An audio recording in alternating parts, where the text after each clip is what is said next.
জানের বদলে জান নিব। আমি গণহত্যার বিচার চাই। তারা ফেসবুকে ঘুরে বন্দুক নিয়ে ঘুরে তারা গালে গুলি করে মারে মানুষের হত্যা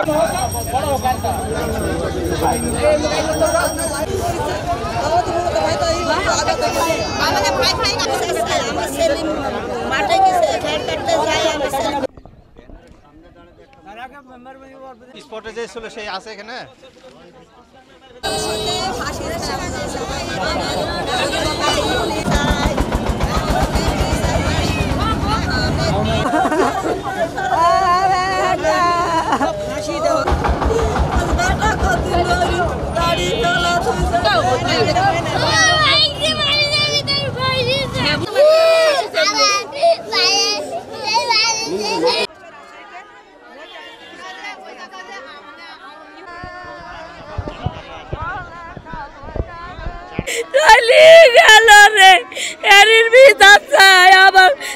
জানের বদলে জান নিব।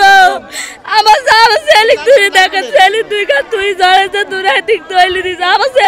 আমার গাড়ি চালাই কুত্তা গাড়ি আছে ভাড়া হয়ে যা স্বামী মারি ফেলাচ্ছে ফাঁসি চাই। আমি এর বিচার চাই। আপনারা যা করে আমার দুইটি ছেলে 4 বছরের আর একটা 2 বছরের তুই ধরেছে মারি ফেলাইছে। আমার ছেলেকে হত্যা করেছে। আমি গণহত্যার বিচার চাই। দেখেন আমার 2টি নাতির নামের লোক, একটা 4 বছরকার একটা 2 বছরকার, এর গণহত্যার আমি বিচার চাই।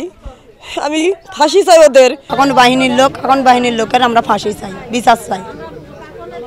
আমার ভাই বিনা ঘাটে বিনা দশ কিলো আমার ভাই নিজস্ব ভুঁই, তাদের ভুঁয়ে যা চাষ করতে লাগছে তাদের গুলি করে আমার ভাই হত্যা করেছে। আমার ছেলেক যখন দেহটা মাইরে ফেলতে আমার ছেলে ঘিরেলি যখন বসে আছে বেটা, সে এখন আর একজন জায়গা আমাকে তুলছে, মমতাজ জায়গা আমার ছেলেক তুলছে, মমতাজ একা গুলি করেছে বেটা। এই কইরে আমার ছেলেক মাইরে ফেলতেছে। আমি ফাঁসি চাই বেটা, আমি বিচার চাই বেটা। ওই জমি আমরা আবাদ করতে পারছি নি। আমরা ওই জঙ্গলে কিছু খড় আছে, বুন খড়, ওই কাটতে কিছু বুঝলেন। ওই মাঠের ওয়াশপেনও আমি মানে লক্ষণ ভক্ষণ ওই যায় ওরা ওই পিচ বদলে আসি আমার গুলি করে। গুলি করার পর আমার এইসব লোকজন তো ভাঙি চলে আসতে লেগে আমার ছেলে ঘুরে তাকাইছে দিক আর আমার ছেলের এখানে গুলি লাগিছে। এখন আমরা তার বিচার চাই, ফাঁসি চাই। উজ্জ্বল সর্দার, কাকন, রায়হান, সাগর, এখন ফাঁসি চাই, কাকন বাহিনীর ফাঁসি চাই, হবির ছেলে রায়হানের ফাঁসি চাই, সাগরের ফাঁসি চাই, ময়না কবিরাজের ফাঁসি চাই, আমরা এদের ফাঁসি চাই, কাকনদের ফাঁসি চাই। আমাদের এইভাবে যে বছরে বছর পর একটা মার্ডার এবং হত্যা, এই জখম, এদের বিরুদ্ধে আমরা ফাঁসি চাই এদের।